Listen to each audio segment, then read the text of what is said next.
সম্মানিত মুসলিম ইকরাম, আমি বলেছি আল্লাহ তাআলার নিয়ামতের শুকরিয়া আদায় করা। নিয়ামতের শুকরিয়া কিভাবে আদায় করবেন এই সম্পর্কে কিঞ্চিত একটু ওয়াকিয়া আপনাদেরকে বলবো। কিতাবের মধ্যে এসেছে হযরত আইয়ুব আলাইহিস সালাতু ওয়াস সালাম 65 বছর জিন্দেগি আল্লাহ তাআলা তাকে স্বাচ্ছন্দ্য আর সম্পদশালী করে দিয়েছিলেন। হযরত আইয়ুব এই 65 বছর জিন্দেগির মধ্যে একদিন এমন একটি মুহূর্ত আল্লাহ তাআলা তাকে দিলেন, তিনি পুকুরে গোসল করতে গিয়েছেন। এমন সময় আল্লাহ তাআলার রহমতের বৃষ্টি তার উপর পড়তে লাগলো। বলেন সুবহানাল্লাহ।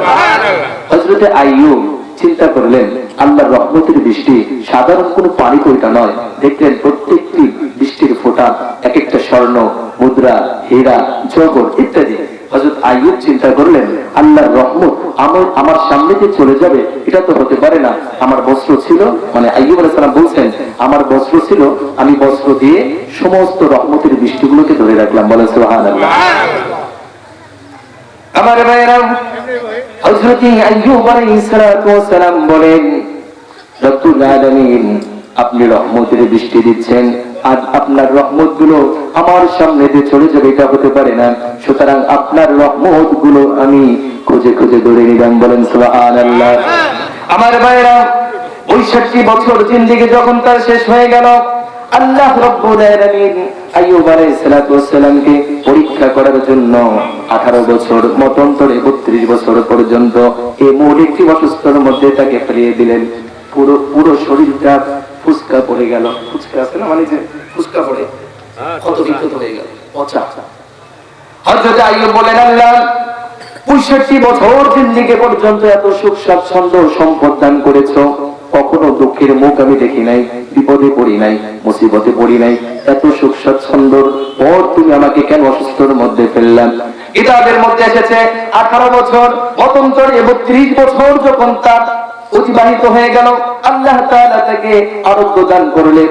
তিনি যখন সুস্থ হয়ে ফিরলেন, আল্লাহর কাছে তিনি প্রশ্ন করলেন আল্লাহ 65 বছর জিন্দেগি পর্যন্ত তুমি সম্পদশালী, সুখ স্বাচ্ছন্দ্য সবকিছু আমাকে দিয়েছো, আবার 18 বছর মতান্তরে 32 বছর পর্যন্ত আমাকে কেন অসুস্থ করলা? রব্বুল আলামিন বলেন আইয়ুব 65 বছর জিন্দেগি পর্যন্ত তোমাকে সুখ স্বাচ্ছন্দ্য আর সম্পদ দিয়েছিলাম, ওই সুখ স্বাচ্ছন্দ্য আর সম্পদের জন্য তুমি রব্বুল আলামিনের কাছে যখন ফরিয়াদ করেছো, নিয়ামতের শুকরিয়া আদায় করেছো, আমি রব্বুল আলামিন এত খুশি হয়েছি। কিন্তু আইয়ুব তোমাকে পরীক্ষা করার জন্য বিপদ তোমার উপর চাপিয়ে দিলাম, মুসিবত তোমার উপর চাপিয়ে দিলাম, অসুস্থতা তোমাকে দিয়ে দিলাম। অসুস্থতার পর তোমাকে যখন আরোগ্যতা দান করলাম, তুমি আমাদের শুকরিয়া আদায় করলা। রব্বুল আলামিন বলেন আমি তোমার উপর এতটাই সন্তুষ্ট হয়েছি, সুস্থতার সময়, সম্পদশালীর সময়, সুখ স্বাচ্ছন্দ্যের সময় তুমি যে নিয়ামতের শুকরিয়া আদায় করেছো, অসুস্থতার সময় তোমার নিয়ামতের শুকরিয়ায় আমি তার থেকে বেশি সন্তুষ্ট হয়েছি। বলেন সুবহানাল্লাহ। এই জন্য ভাইরা আমার, হযরত আইয়ুব আলাইহিস সালাম বলে গেলেন ওয়াজাদনা শাকারনা লাম নাজিদ সাবরনা। হযরত আইয়ুব মানুষকে বলে গেলেন এই মানুষ তোমরা অসুস্থর মধ্যে পড়বা, বিপদে পড়বা, মুসিবত আসবে, সর্বপ্রকার জুলুম নির্যাতন তোমাদের উপর আসবে, তথাপিও আল্লাহর নিয়ামত করা থেকে বঞ্চিত থাকা যাবে না। কথা বলেন ঠিক? এই জন্য ভাইরা আমার, আল্লাহর নিয়ামতের কি করতে হবে? এই নিয়ামতের শুকরিয়া এটাও একটা যে আল্লাহ তাআলা আমাদেরকে বাঁচিয়ে রেখেছেন। আমাদের জীবন দশায় এরকম একটা জালিসুর রহমান বেহেশতের বাগান আমাদের সামনে উপস্থিত হয়েছে, আর আমরা এখানে বসেছি। হতে পারে আজকের এই নসিহত থেকে একটা নসিহত যদি আমাদের অন্তরের মধ্যে লিপিবদ্ধ হয়ে যায়, তার ওসিলায় আল্লাহ জান্নাত দিতে পারেন। কথা বলেন ঠিক কিনা? এই জন্য ভাইরা আমার, এই আলোচনার শুরু থেকে শেষ পর্যন্ত কে কে থাকবেন হাত তুলে দেখার দেখে ইনশাআল্লাহ।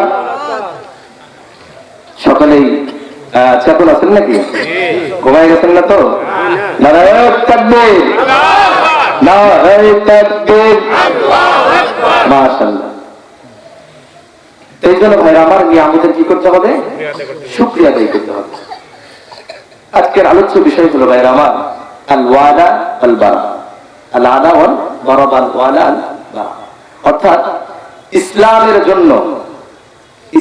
জন্য কারোর সাথে শত্রুতা পোষণ করা, ইসলামের জন্য কারোর সাথে বন্ধুত্ব স্থাপন করা, এই সম্পর্কে কিঞ্চিত আলোকপাত করার প্রয়াস চালাবো ইনশাআল্লাহ। শোনার দরকার আছে কি নাই? দরকার আছে। এই জন্য ভাই আমার, যতটুকু সময় আলোচনা করব মনোযোগ সহকারে আমলের নিয়তে আমি এবং আপনি সকলে কি করব? শ্রবণ ইনশাআল্লাহ। আমার ভাইরা, আমাদেরকে যদি জিজ্ঞাসা করা হয় আপনি মুসলমান কিনা, মুসলমানের ঘরে জন্ম নিয়েছেন কিনা, এক কথায় আমরা বলে দেই আল্লাহ রাব্বুল আলামিন আমাদেরকে মুসলমানের ঔরসে জন্মগ্রহণ করাইছেন। এই জন্য আমরা সকলেই বলতে পারি আমরা মুসলমান। কথা বলেন ঠিক? আমার ভাইরা, রব্বুল আলামিন বলেন যখন কোন ব্যক্তি মুসলিম বলে পরিচিত হলো, পরিচয় দিল আমি মুসলমান, তখন তার জন্য সর্বপ্রথম কাজ হলো ইমানের শর্ত বলি তাকে জানা। কথা বলেন ইমানের শর্ত বলি তাকে আমি বললাম আমি মুসলমান, মুসলিম, আত্মসমর্পণকারী হয়ে গেছি, কিন্তু কার কাছে আত্মসমর্পণ করলেন, কোন বিষয়ের কাছে আত্মসমর্পণ করলেন, তার নাম হলো কি বলেন? ঈমান। তার নাম কি? ঈমান। রব্বুল আলামিন বললেন যারা মুসলমান হয়েছে, মুসলিম বলে দাবি করে, তাদের জন্য সর্বপ্রথম কাজ হলো আমি রব্বুল আলামিন যেই জিনিসের উপর তাদেরকে ঈমান আনতে বলেছি সেই বিষয়গুলি সম্পর্কে তাদেরকে জানা। সর্বপ্রথম কথা হলো এই পৃথিবীর বুকে আমরা যে এসেছি এটা কে দিয়েছেন? কে এনেছেন? এটা বিশ্বাস করার নাম কি? ঈমান। শুধু তাই নয়, আমরা জানি এই পৃথিবীর বুকে আসার পর একদিন এরকম একটা পরিস্থিতি আমাদের সামনে আসবে, রব্বুল আলামিন আমাদের পৃথিবীর বুক থেকে আখিরাতের দিকে নিয়ে যাবেন। আখিরাতে যখন নিয়ে যাবেন, কবরের জগৎ যখন অতিবাহিত হয়ে যাবে, কিয়ামত সংঘটিত হয়ে যাবে, সেদিন আল্লাহ রাব্বুল আলামিন হাসরের ময়দান কায়েম করে দিবেন। সেখানে আমাদের বিচার কার্য ফায়সালা হবে। সেদিন যদি আমার আপনার আমলনামা ভালো হয়ে থাকে, মুসলমান যে আমরা পরিচয় দিয়েছি খাঁটি মুসলমান যদি হতে পারি, সেদিন আল্লাহর আদালতে আমরা ডান হাতে আমলনামা পেয়ে জান্নাতে চলে যাব।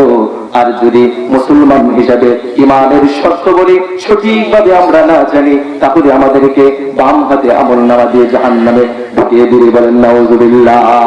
এই জন্য ভাইরা আমার, আল্লাহ রাব্বুল আলামিন মুসলমানদেরকে জান্নাতে নিয়ে যাওয়ার জন্য আদম হইতে আজ পর্যন্ত যতগুলো উম্মত এসেছে, আনেওয়ালা যত উম্মত আসবে, প্রত্যেকের উপর আল্লাহ রাব্বুল আলামিন হিদায়াতের রাস্তা দেখানোর জন্য পয়গম্বর এবং রাসূল পাঠিয়েছেন। বলেন সুবহানাল্লাহ। আল্লাহ রাব্বুল আলামিন বললেন বাবা আদম হতে বিশ্বনবী পর্যন্ত অসংখ্য পয়গম্বর এবং রাসূল প্রেরণ করেছি। সেই ধারাবাহিকতায় বিশ্বনবীকেও প্রেরণ করলাম। তবে হ্যাঁ, সমস্ত পয়গম্বর থেকে যেহেতু বিশ্বনবী আল্লাহর কাছে দামি, এই জন্য আল্লাহ রাব্বুল আলামিন তার মহাগ্রন্থ আল কোরআন বিশ্বনবীর উপর অবতীর্ণ করেছেন। বলেন সুবহানাল্লাহ। আমার নবী ঘোষণা করে দিলেন, হে আমার উম্মতেরা তোমরা শোনো, আল্লাহ রাব্বুল আলামিন আমার উপর কোরআন নাযিল করেছেন। যদি আমার উম্মতেরা তোমরা যদি কোরআনকে সঠিকভাবে আঁকড়ে ধরো, আমার মুখ নিঃসৃত বাণী হাদিস যেগুলো আছে এগুলোর বিধান যদি তোমরা পরিপূর্ণভাবে মানো, তাহলে আমি রাসূল বলছি আল্লাহ রাব্বুল আলামিন কাল কিয়ামতের ময়দানে তোমাদেরকে হাসতে হাসতে জান্নাত দান করবেন। বলেন সুবহানাল্লাহ। এই জন্য ভাইরা আমার, কোরআনের বিধান মানতে হবে, রাসূলের মুখ নিঃসৃত বাণী যেগুলো হাদিস আছে এগুলো মানতে হবে। যদি কোনো ব্যক্তি কোরআনের বিধান মানে, রাসূলের মুখ নিঃসৃত বাণী যে হাদিসগুলো আছে এই হাদিসগুলো যদি কোনো ব্যক্তি মানে, আল্লাহ বলেন তাহলে ওই ব্যক্তিকে দুনিয়া এবং আখিরাত উভয় জাহানের সফলতা দান করে। বলেন সুবহানাল্লাহ। এটার নাম হলো মুসলিম। এই জন্য ঈমানের শর্ত বলে আমাদের জানা দরকার কিনা? এই হলো ঈমানের শর্ত বলে একটা, আল্লাহ আমাদেরকে প্রেরণ করেছেন, আবার একটা সময় আমাদেরকে আখিরাতে ডাক দিয়ে নিয়ে যাবেন। আখিরাতের জগৎ অতিবাহিত হলে কিয়ামত সংঘটিত হয়ে যাবে। সেখানে যারা ভালো আমলনামা নিয়ে যাবে তাদেরকে জান্নাতে ঢুকিয়ে দিবেন, আর যারা আমলনামা খারাপ থাকবে তাদেরকে বাম হাতে আমলনামা দিয়ে জাহান্নামে দিয়ে দিবেন। এই জন্য ভাইরা আমার, আল্লাহ তো চান প্রত্যেকটি বান্দা জান্নাতে চলে যায়। এটা আল্লাহ চান কিনা? চান দেখেই তো এই জন্য আল্লাহ রাব্বুল আলামিন মুমিনদেরকে বারবার সুসংবাদ দিয়েছেন, হে মুমিন তোমরা আল্লাহর জান্নাত যদি পেতে চাও আমলে সালিহা করতে হবে, ইবাদত বন্দেগী করতে হবে। কথা বলেন ঠিক কিনা? এই জন্য ভাইরা আমার বলতেছিলাম, বিশ্বনবী বললেন তোমরা যদি কোরআনের বিধান আমার মুখ নিঃসৃত বাণী সঠিকভাবে আদায় করো, সঠিকভাবে মানো, তাহলে মনে রাখবা দুনিয়া এবং আখিরাত উভয় জাহানে সফলতা হবে। তবে ভাইরা আমার মনে রাখতে হবে, এখান থেকে একটা কথা অবশ্যই মানতে হবে, ঈমানের বৈশিষ্ট্য সমূহের মধ্যে অন্যতম একটি বৈশিষ্ট্য হলো আত্মসমর্পণ করা কার কাছে? কার কাছে? আল্লাহর কাছে আত্মসমর্পণ করা। কিন্তু আমার ভাইয়েরা, এই পৃথিবীর মানুষ, এই সমাজের মানুষগুলো আল্লাহর বিধানকে মানে, আল্লাহর কোরআনের উপর ঈমান আনে। আল্লাহর কোরআনের বিধানগুলো যখন মানতে বলা হয় তখন তাদের আপত্তি চলে আসে কি আসে না? এই জন্য ভাইরা আমার, কোরআনের প্রতি ঈমান আনা, কিন্তু কোরআনের বিধানগুলো মানতে যদি আপত্তি আসে, এটা কখনো ঈমানদার হতে পারে না। রাসূলকে বিশ্বাস করা, রাসূলের উপর ঈমান আনা, রাসূলের মুখনিসৃত বাণী যখন আমাদের সামনে আসে, সেই বিধানগুলো মানতে আমাদের আপত্তি আসে কি আসে না? তখন মনে রাখতে হবে, আল্লাহর বিধানের কাছে, রাসূলের মুখনিসৃত বাণী হাদিসের কাছে সরাসরি আমরা কি করতে পারলাম না? আত্মসমর্পণ করতে। যখন আমরা আত্মসমর্পণ করতে পারলাম না, তখন মনে রাখতে হবে আমরা এখনো পর্যন্ত প্রকৃত মুসলমান হতে পারি নাই। এই জন্য ভাইরা আমার, মুসলমানের জন্য, আত্মসমর্পণকারীর জন্য মনে রাখতে হবে আল্লাহর বিধান, রাসূলের মুখনিসৃত বিধান সকল প্রকার সংশয় ব্যতীত, সকল প্রকার আপত্তি ব্যতীত, নির্দ্বিধায় নির্বিঘ্নে আমাদের সকলকে মানতে হবে। অবশ্যই আল্লাহর বিধান আমাদেরকে কার্যকর করতে হবে। কথা বলেন ঠিক কিনা? যতক্ষণ না পর্যন্ত মুসলমান আল্লাহর বিধানের কাছে আত্মসমর্পণ না করবে, ততক্ষণ পর্যন্ত প্রকৃত মুমিন হতে পারবে না। এই জন্য বিশ্বনবী সাল্লাল্লাহু আলাইহি ওয়াসাল্লামকে আল্লাহ রাব্বুল আলামিন বলে দিলেন, হে আমার নবী, পূর্বে একজন নবী ছিল, তার নাম হলো হযরতে ইব্রাহিম আলাইহিস সালাতু ওয়াস সালাম। সূরা বাকারার 130 132 নম্বর আয়াতের মধ্যে আল্লাহ রাব্বুল আলামিন বলে দিলেন, ওয়া মান ইয়ারগাবু আন মিল্লাতি ইব্রাহিম ইল্লা মান সাফিহা নাফসাহু ওয়া লাকাদ ইসতাফাইনাহু ফিদ-দীন ওয়া ইন্নাহু ফিল আখিরাতি লামিনাস সালিহিন। আল্লাহু আকবার বলেন। আমার ভাইরা, রব্বুল আলামিন বললেন, হে ইব্রাহিম, তোমাকে বলছি। কাকে বলতেছেন? ইব্রাহিম আলাইহিস সালাতু ওয়াস সালামের ব্যাপারে এই আয়াতটা নাযিল হয়েছে। কেন নাযিল হয়েছে? রব্বুল আলামিন বলতেছেন, ওই ব্যক্তি থেকে হতভাগা কেউ হতে পারে না। ওই ব্যক্তি তো নির্বোধ, যেই ব্যক্তি ইব্রাহিম আলাইহিস সালাতু ওয়াস সালামের ধর্ম থেকে তারা বিমুখতা প্রদর্শন করেছে, এর দ্বারা বুঝিয়েছেন ওই ব্যক্তির থেকে হতভাগা কেউ হতে পারে না। যেই ব্যক্তি মুহাম্মদ সাল্লাল্লাহু আলাইহি ওয়াসাল্লামের ধর্ম এবং তার ধর্মের বিমুখতা প্রদর্শন করেছে, ওই ব্যক্তি থেকে পৃথিবীর বুকে কেউ হতভাগা আর হতে পারে না। আমার ভাইরা বললেন, যেই ব্যক্তিগুলো ইব্রাহিমের ধর্ম থেকে বিমুখতা প্রদর্শন করেছে, তারা কি জানে না, ওয়ালা কাদ ইসতাফাইনাহু ফিদ-দীন, আমি তাকে কি করেছি? সম্মানিত করেছি, দ্বীনের জন্য মনোনীত করেছি। শুধু তাই নয়, ওয়া ইন্নাহু ফিল আখিরাতি লামিনাস সালিহিন, আখিরাতের মধ্যে সৎ পরায়ণ যারা আছে তাদের অন্তর্ভুক্ত হযরত ইব্রাহিম আলাইহিস সালাতু ওয়াস সালাম। বলেন সুবহানাল্লাহ। শুধু তাই নয়, ইয ক্বালা লাহু রাব্বুহু আসলিম, এর আগে বিশ্বনবী সাল্লাল্লাহু আলাইহি ওয়াসাল্লামের মাধ্যমে আয়াতটা নাযিল করে দিলেন। আল্লাহ রাব্বুল আলামিন বিশ্বনবীর উপরে আয়াতটা নাযিল করে দিলেন। তিনি বললেন, ইব্রাহিম আলাইহিস সালাতু ওয়াস সালামকে বললাম, ওয়া লাকাদ ইসতাফাইনাহু ফিদ-দীন ওয়া ইন্নাহু ফিল আখিরাতি লামিনাস সালিহিন ইয ক্বালা লাহু রাব্বুহু আসলিম ক্বালা আসলামতু লিরাব্বিল আলামিন। রব্বুল আলামিন বললেন, ইব্রাহিম, তোমাকে বলছি, তুমি কি আমার কাছে আত্মসমর্পণ করতে পারবা? ইব্রাহিম বললেন, ক্বালা আসলামতু লিরাব্বিল আলামিন, বিশ্ব জগতের প্রতিপালকের নিকট আমি আত্মসমর্পণকারী হয়ে গেলাম। বলেন সুবহানাল্লাহ। হযরত ইব্রাহিম বললেন, হে আল্লাহ, আমি শুধুমাত্র তোমার কাছে আত্মসমর্পণকারী হব এটা নয়, কিন্তু মনে রাখবেন প্রভু, তুমি আমাকে সন্তান দান করেছো, আমার সন্তানগুলোকেও জান্নাতে নিতে হবে, তাদেরকেও আত্মসমর্পণকারী বানাতে হবে। এই জন্য ইব্রাহিম আলাইহিস সালাতু ওয়াস সালাম তার সন্তানদেরকেও নসিহত করলেন, ওয়াসা বিহা ইব্রাহিম বানিহি ওয়া ইয়াকুব ইয়া বুনিয়া ইন্নাল্লাহা আস্তাফা লাকুমুদ্দিন। ইব্রাহিম আলাইহিস সালাতু ওয়াস সালাম, ইয়াকুব আলাইহিস সালাতু ওয়াস সালাম, তারা দুজন তাদের সন্তানগুলোকে ওসিয়ত করলেন, হে সন্তান, ততক্ষণ পর্যন্ত তোমরা মৃত্যুবরণ করবে না যতক্ষণ না পর্যন্ত রব্বুল আলামিনের কাছে আত্মসমর্পণকারী না হবা। বলেন সুবহানাল্লাহ। এই জন্য ভাইরা আমার, আজকে আমাদের সন্তানগুলো সকালবেলা যখন জাগ্রত হই, ফজরের নামাজটা আমি পড়ে আসি বাবা ভাইয়া, সন্তানগুলো ফজরের নামাজ না পড়ে ঘুমায় থাকে। আমি নামাজ পড়ে যখন বাড়িতে আসলাম, সন্তানগুলো এখনো পর্যন্ত ঘুমানো। আমি বাড়িতে এসে স্ত্রীকে বললাম, আমার সন্তানটা এখনো ঘুমানো, উঠাও নেই কেন? স্ত্রী বলল, কথা বলবা না, রাত 12টা পর্যন্ত পড়ে তিনি ঘুমিয়েছেন, তুমি নামাজ পড়ে এসেছো, তোমার বিশ্রাম নিতে হলে অবশ্যই বিশ্রাম নাও, আমার সন্তানকে ডাক দিবা না। এরকম করে সন্তানকে সকাল 7টার সময় ডাক দিয়ে ব্রাশ করিয়ে তাকে প্রাইভেটে পাঠিয়ে দেয়। কথা বলেন ঠিক কিনা? এই জন্য ভাইরা আমার, রব্বুল আলামিন বলেন, ইব্রাহিম আলাইহিস সালাম তোমাদেরকে শিখিয়ে গেলেন, তার সন্তানদেরকে ওসিয়ত করে গেলেন, সন্তান আল্লাহর কাছে আত্মসমর্পণকারী না হইয়া তোমরা মৃত্যুবরণ করবা না। কিন্তু আমার ভাইরা, এই সমাজের মানুষগুলো এরকম পরিস্থিতি, এরকম ওসিয়ত সন্তানদেরকে করে না। তারা বলেন, সকাল 8টা বেজে গেল, সন্তান প্রাইভেট থেকে চলে আসলো, এবার সন্তানকে বলে, সন্তান সকাল বেলার খাবারটা খেয়ে স্কুলের দিকে চলে যাও। রব্বুল আলামিন বলেন, আমি ওই সন্তানটা যখন স্কুলে চলে যায়, রব্বুল আলামিন বলেন, জোহরের নামাজের সময় আমার যে বিধান আছে, মুয়াজ্জিন সাহেব যখন আজানের মাধ্যমে তোমাকে ডাকে, ডাকে কি ডাকে না? আমার ভাইরা, ওই সন্তানটা স্কুল থেকে যখন জোহরের আগে চলে আসে, মুয়াজ্জিন সাহেব রব্বুল আলামিনের নাম ধরে ধরে ডাকে, হে মানুষ, হে দুনিয়ার মানুষ, তোমরা আসো, আল্লাহর নামাজ পড়ো, আল্লাহর বিধানকে কায়েম করো। কেননা ততক্ষণ পর্যন্ত প্রকৃত মুসলমান হতে পারে না যতক্ষণ না পর্যন্ত আমি আর আপনি আল্লাহর বিধানের কাছে আত্মসমর্পণকারী না হব। এই জন্য ভাইরা আমার সন্তান যখন জোহরের আগে বাড়িতে আসে, গোসল করাইয়া জোহরের নামাজটা আমরা পড়তে বলি না, আমি নিজে মসজিদ থেকে নামাজটা পড়ে এসে যখন বাড়িতে আসলাম, সন্তানকে তখনও দেখি মোবাইল টিপতেছে। কথা বলেন ঠিক কিনা? এরপর সন্তানকে বলা হয়, সন্তান 2টা বেজে গেছে, তুমি দ্রুত প্রাইভেটে চলে যাও। প্রাইভেট পড়ে আসতে আসতে আসরের সময় হয়ে যায়, আসরের আজান দিচ্ছে, তবু আমার সন্তানগুলো নামাজের দিকে যায় না। আমি বাবা হয়ে নামাজ পড়লাম, সন্তানকে বললাম না, আমি নিজে আল্লাহর আদার আত্মসমর্পণকারী হিসেবে বিবেচিত হয়ে গেলাম নিজে নিজে। কিন্তু আমার সন্তানকে আত্মসমর্পণকারী বানাইলাম না, এটাকে আমি নাকি আল্লাহ বানান নাই? কে বানান নাই? আল্লাহর দোষ দিবেন এখানে? এখানে কি আল্লাহর দোষ? আবার ভাইরা, আপনি নিজে আল্লাহর বিধানের কাছে আত্মসমর্পণকারী হয়ে গেলেন, আপনার সন্তানকে আত্মসমর্পণকারী বানাইলেন না।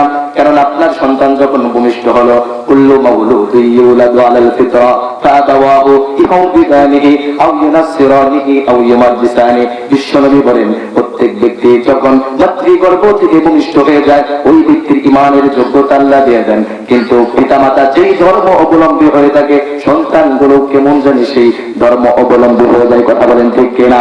এই জন্য ভাইরা আমার, আপনি মুসলমান বলে দাবি করেন, আপনার সন্তান যখন জন্মগ্রহণ করলো, আপনার সন্তানকে মুসলমানিয়ত তো আপনার সন্তানের কল্পের মধ্যে ঢুকাতে পারলেন না।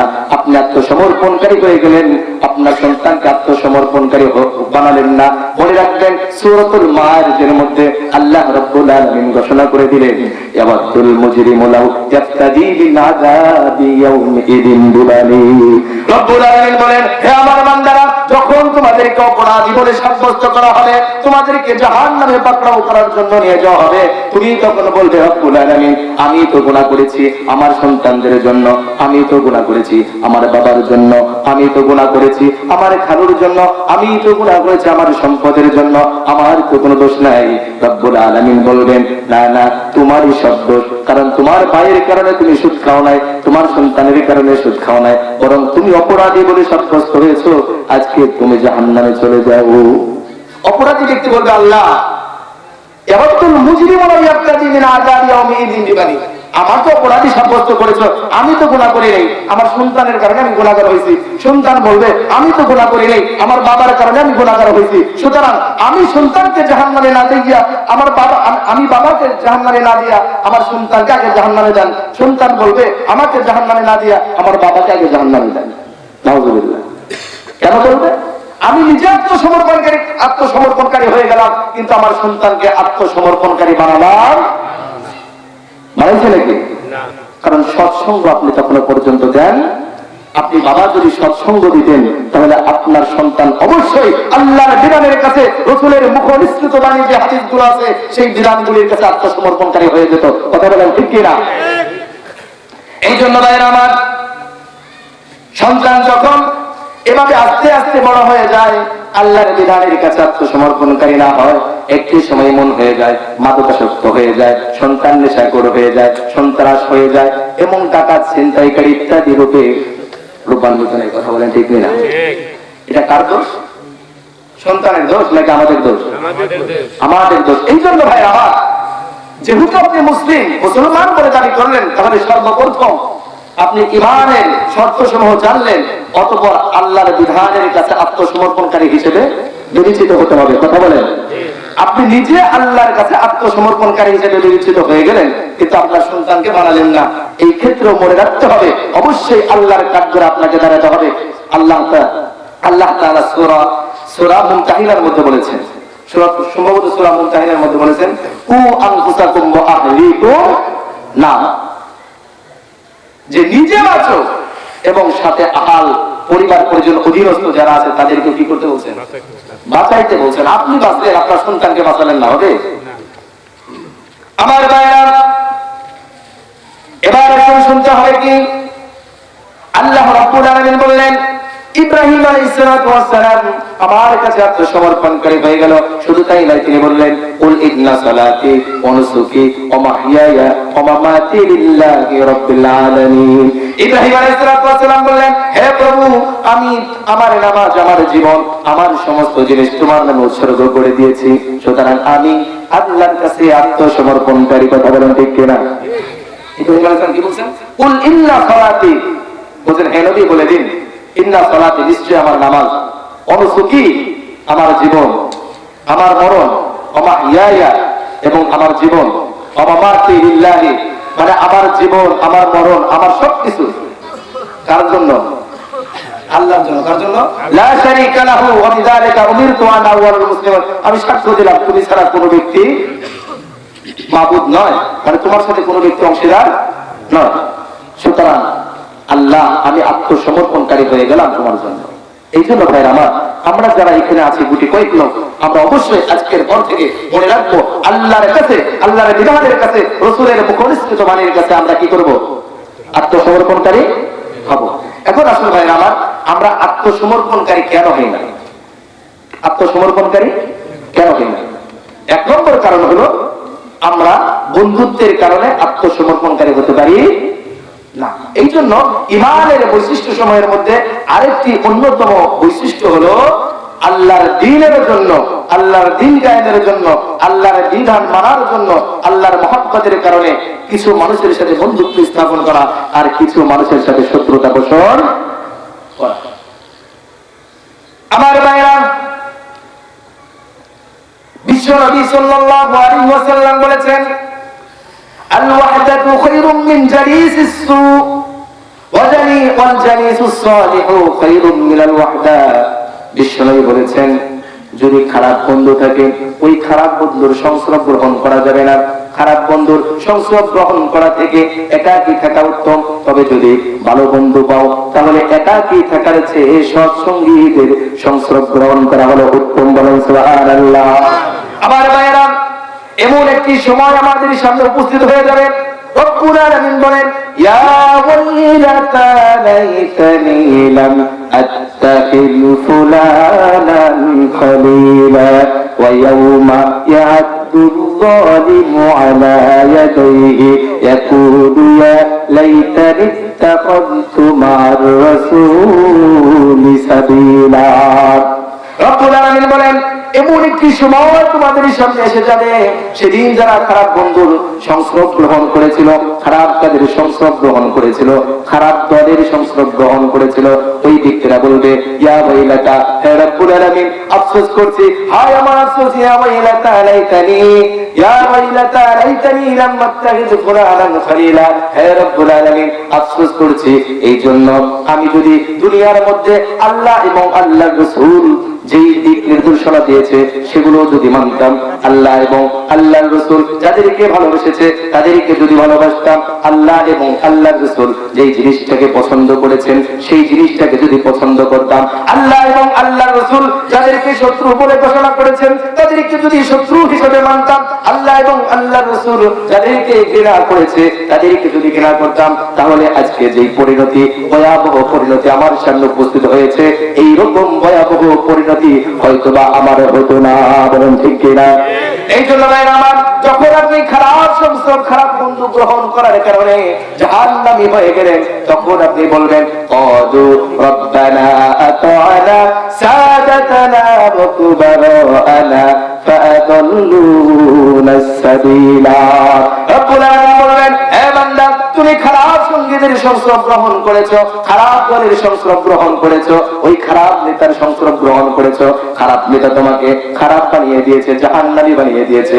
খারাপ সঙ্গ দেওয়ার কারণে ওই সঙ্গীগুলো তোমাকে জাহান্নামের দিকে ধাবিত করে দিয়েছে, সুতরাং তুমি এখন জাহান্নামে চলে যাও। তিনি বলবেন রব্বানা আতিহিম বিআরফাইনি মিনাল আযাবি ওয়ালআনহুম লা'নান কাবীরা। আমার ভাইরা, যেই দলের বিপক্ষে আমরা অভিযোগ করলাম, যেই বন্ধুর বিপক্ষে আমরা অভিযোগ করলাম, যেই ব্যক্তির বিপক্ষে আমরা অভিযোগ করলাম, ওই অভিযুক্ত ব্যক্তি বলবেন রব্বুল আলামিন, আমরা তো তাদেরকে এমনিতেই দেখেছি। রব্বানা আতিহিম বিআরফাইনি মিনাল আযাবি ওয়ালআনহুম লা'নান কাবীরা। খারাপ বন্ধু গ্রহণ করার কারণে তারা বলবে, আল্লাহ আমি তো আমার গুনার কারণে আমি জাহান্নামে যাচ্ছি না, যেই বন্ধুর কারণে, যেই দলের কারণে, যেই নেতার কারণে আমি আজকে জাহান্নামে যাচ্ছি, দিয়া পাইনি, তাদেরকে ডাবল শাস্তি দিবেন, অতঃপর আমাকে জাহান্নামে নিক্ষেপ করে। আল্লাহু আকবার বলেন। এবার ভাই আমার, যেই ব্যক্তিকে অভিযুক্ত করলো, যেই দলকে অভিযুক্ত করলো, ওই দল বলবে, কি বলবে? তারা বলবে আল্লাহ ফালা তালুমুনি ওয়া লুমু আনফুসাকুম।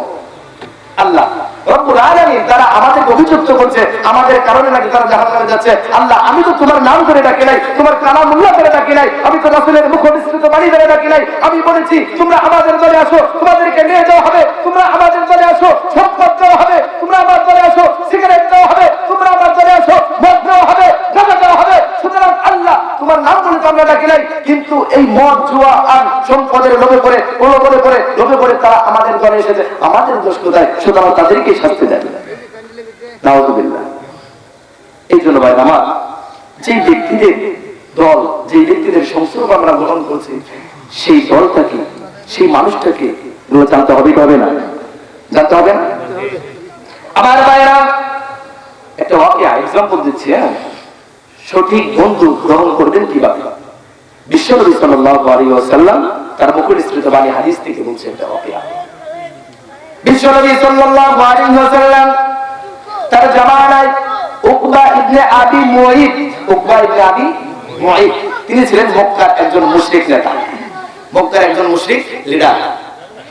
এই উকবা ইবনে আবি মুঈতের একটি অভ্যাস ছিল, চিরচরিত অভ্যাস।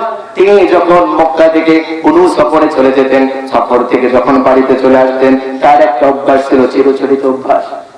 তিনি কি করতেন? মক্কার যত বড় বড় লিডার আছে, সম্মানিত ব্যক্তিবর্গ আছে, ধনী মানুষ আছে, তাদেরকে সফর থেকে আসার পর বাড়িতে দাওয়াত করে আমন্ত্রিত মেহমান হিসেবে তাদেরকে অতিথিয়তা করতেন, আপ্যায়ন করতেন। উকবা ইবনে আবি মুঈত এমন একটি সময় তার সামনে আসলো, তিনি সফর থেকে যখন বাড়িতে চলে আসলেন, বাড়িতে চলে এসে মক্কার সমস্ত লিডারদেরকে তিনি দাওয়াত করলেন, আমন্ত্রণ করলেন। সেই সঙ্গে বিশ্বনবী মুহাম্মদ সাল্লাল্লাহু আলাইহি ওয়াসাল্লামকেও আমন্ত্রণ জানালেন, এই জন্য যেহেতু তিনি কুরাইশ বংশের একজন সম্মানিত নেতা ছিলেন। বলেন আল্লাহু আকবার।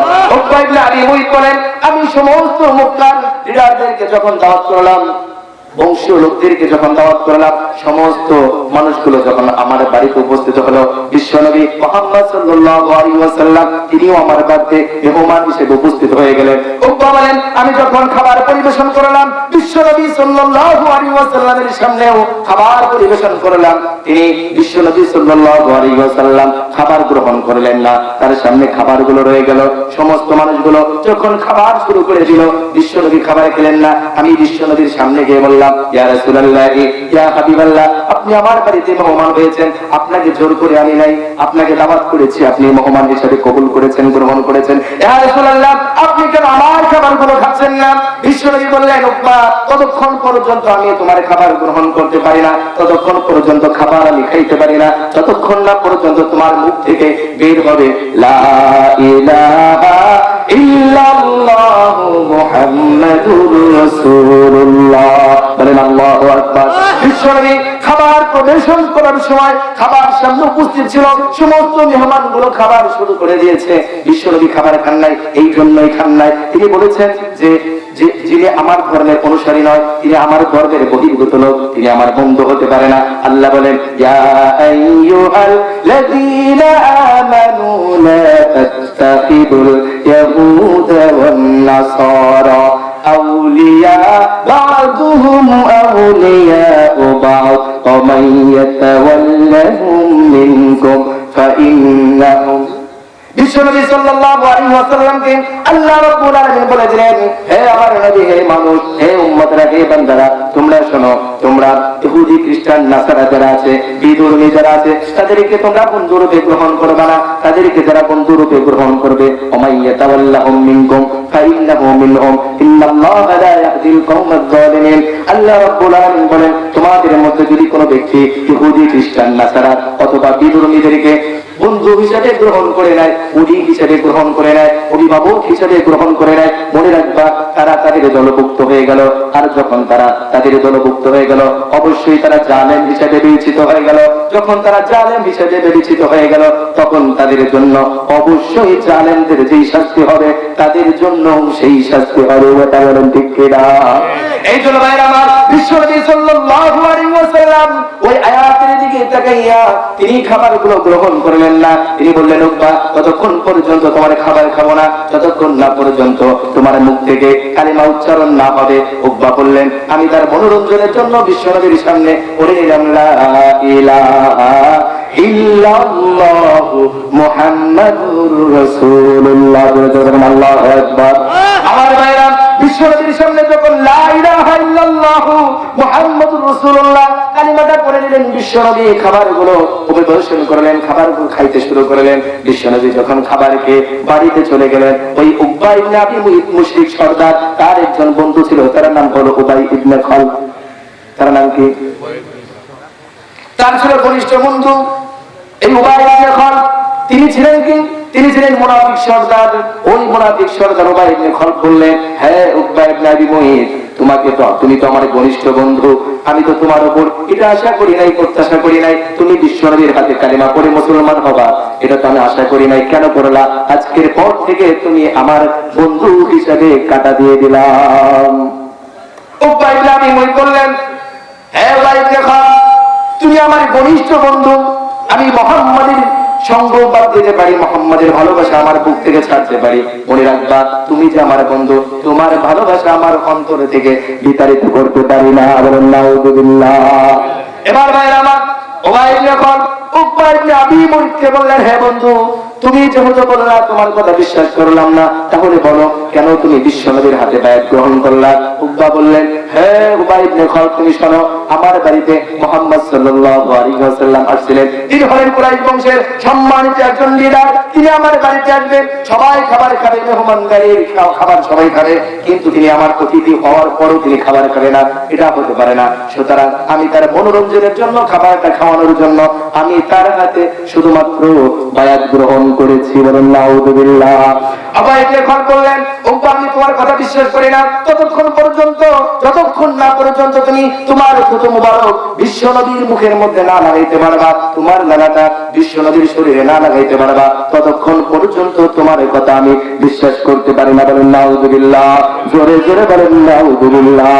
আমার ভাইরা, এই মুশরিক সর্দার উকবা ইবনে আবি মুইত এত বড় একজন পাপী লোক ছিলেন, নিকৃষ্ট একজন লোক ছিলেন, জঘন্যতম একজন লোক ছিলেন। তিনি কি করলেন? বিশ্বনবীর সামনে গেলেন, হে রাসূল, ইয়া রাসূলুল্লাহ, আপনার উপর আমি বায়াত গ্রহণ করেছিলাম, আপনি হয়তো ভেবেছিলেন আমি আপনার সাহাবী হয়েছি। না না, আমি আপনার সাহাবী হই নাই। অবশ্যই মনে রাখবেন, আজকে এই মুহূর্তে আপনার মুখের উপর লাগাম বরক দিয়ে আমি প্রমাণ করে দেব উবাই ইবনে খালদ হলো আমার সবথেকে ঘনিষ্ঠতম বন্ধু। বলেন নাউযুবিল্লাহ। এই মুশরিক সর্দার, এই পাপিষ্ঠ জঘন্যতম ব্যক্তি উকবা ইবনে আবি মুইত বিশ্বনবী সাল্লাল্লাহু আলাইহি ওয়াসাল্লামের মুখে লালা মুবারক ফেলে দিলেন। বলেন নাউযুবিল্লাহ। বিশ্বনবী বলেন, লা ইউমিনু আহাদুকুম হাত্তা তাকুনা আহাব্বা ইলাইহি মিন ওয়ালিদিহি ওয়া ওয়ালাদিহি ওয়ান নাস আজমাইন। বিশ্বনবী বলেন, ততক্ষণ পর্যন্ত কোন ব্যক্তি প্রকৃত মুমিন হতে পারে না যতক্ষণ না পর্যন্ত আমি নবী, তোমার পিতা, তোমার সন্তান, তোমার স্ত্রী, তোমার সমাজ, তোমার প্রতিবেশী সকলের থেকে মহব্বতের না হবো। বলেন সুবহানাল্লাহ। এই জন্য ভাইরা আমার, উকবা ইবনে আবী মুঈত যখন এরকম জঘন্যতম কাজ করে দিয়েছে, ঘৃণিত কাজ করে দিয়েছে, আল্লাহ রাব্বুল আলামিন বলেন ওই ব্যক্তিকে দুনিয়া এবং আখিরাত উভয় জাহানে তাকে শাস্তির আওতায় ফেলবো। বলেন সুবহানাল্লাহ। এই জন্য ভাইরা আমার, দেখেন বন্ধুত্ব কি? খারাপ সঙ্গ সংস্রব গ্রহণ করার কারণে, খারাপ সঙ্গ দেওয়ার কারণে উকবা ইবনে আবী মুঈত বিশ্বনবীর হাতে কালিমা পড়ার পরও এত বড় একটি জঘন্যতম কাজ করেছে। করেন না? করেছে না? এই জন্য ভাই আমার, খারাপ সংস্রব আমাদের থেকে বহিষ্কৃত করতে হবে। কথা বলে।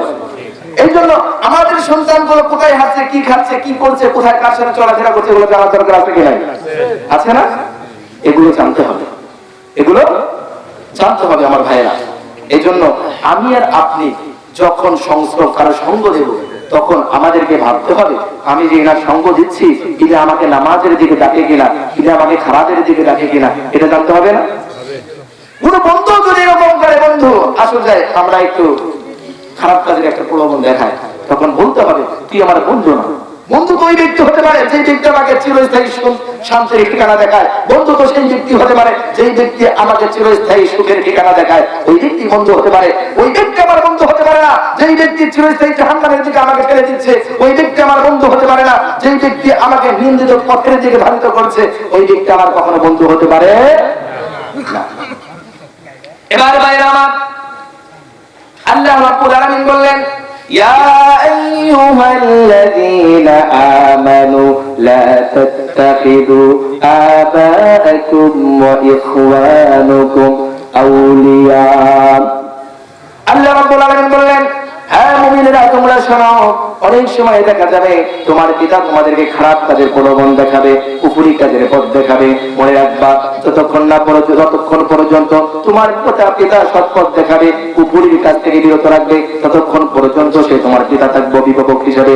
কিন্তু যখন তোমার পিতার কাছে কুফরির পথটাই তোমার থেকে বেশি, তার কাছে মহব্বতের প্রিয় হয়ে যায়, রাসূলের থেকে প্রিয় হয়ে যায়, আল্লাহর বিধানের কাছে কুফরিটা তার কাছে প্রিয় হয়ে যায়, তখন মনে রাখবা সে তোমার পিতা হতে পারে না, সে তোমার অভিভাবক হতে পারে না। তখন তোমার পিতাকে অভিভাবক হিসাবে বঞ্চিত করে দিবা। বলেন সুবহানাল্লাহ। এই জন্য ভাইরা আমার, আল্লাহ রাব্বুল আলামিন বলেছিলেন, ইন্নামা ওয়ালিয়ুকুমুল্লাহু ওয়া রাসূলুহু ওয়াল্লাযীনা আমানুল্লাযীনা ইউকিমুনাস সালাতা ওয়া ইউতুনাজ যাকাতা। আল্লাহ রাব্বুল আলামিন বললেন, হে মুমিনেরা তোমরা শোনো, হে আমার বান্দারা তোমরা শোনো, তোমরা হয়তো অভিভাবক খুঁজে পাবে না, তোমরা হয়তো ওলি খুঁজে পাবে না, বন্ধু খুঁজে পাবে না, তাহলে মনে রাখো আমি আল্লাহ কোরআনের মধ্যে বলে দিলাম, তোমাদের অভিভাবক, তোমাদের বন্ধু হলো তোমার আল্লাহ এবং তোমার রাসূল। বলেন সুবহানাল্লাহ। এটা বলে ক্ষান্ত হন নাই। আল্লাহ বললেন, হে আমার বান্দারা, হে আমার উম্মতরা তোমরা শোনো, শুধু আল্লাহ এবং আল্লাহর রাসূল তোমাদের বন্ধু হয়, ওই সমস্ত ব্যক্তিও তোমাদের বন্ধু যারা ঈমান এনেছে, ঈমান আনার পর যাকাত আদায় করে, হজ করেছে, নামাজ আদায় করে ঈমানদার হয়েছে, ওই ব্যক্তিগুলো তোমাদের বন্ধু। বলেন সুবহানাল্লাহ। ওই ব্যক্তি তোমাদের বন্ধু হতে পারে না যারা তোমাদেরকে জান্নাতের পথ দেখায় না, ওই ব্যক্তি তোমাদের বন্ধু হতে পারে না যারা আল্লাহর পথ দেখায় না, আল্লাহর বিধানের প্রতি তোমাদেরকে দাবিত করতে পারে না, জান্নাতের ঠিকানা দেখায় না, ওই ব্যক্তি তোমাদের কখনো অভিভাবক হতে পারে না। কথা বলেন ঠিক কিনা? এই আয়াতের শেষ অংশে আল্লাহ রাব্বুল আলামিন বলেন, যারা আল্লাহ এবং আল্লাহর রাসূলকে অভিভাবক হিসেবে মানবে এবং ওই সমস্ত ব্যক্তিদেরকে বন্ধু হিসেবে গ্রহণ করবে, যারা নামাজ আদায় করে, যারা যাকাত আদায় করে, যারা আল্লাহর বিধান মতো চলে, তারা হলো সর্বদা সর্বশ্রেষ্ঠ বিজিত দল। বলেন সুবহানাল্লাহ। তারাই হলো জয়ী, তারাই হলো কি জয়। এই জন্য ভাইরা আমাদের অভিভাবক, আমাদের বন্ধু কারা হবে? কথা বলেন আল্লাহ এবং আল্লাহর রাসূল, এবং আল্লাহ এবং আল্লাহর রাসূলকে যারা ভালোবাসেন তারা হলো আমার অভিভাবক, তারা হলো আমার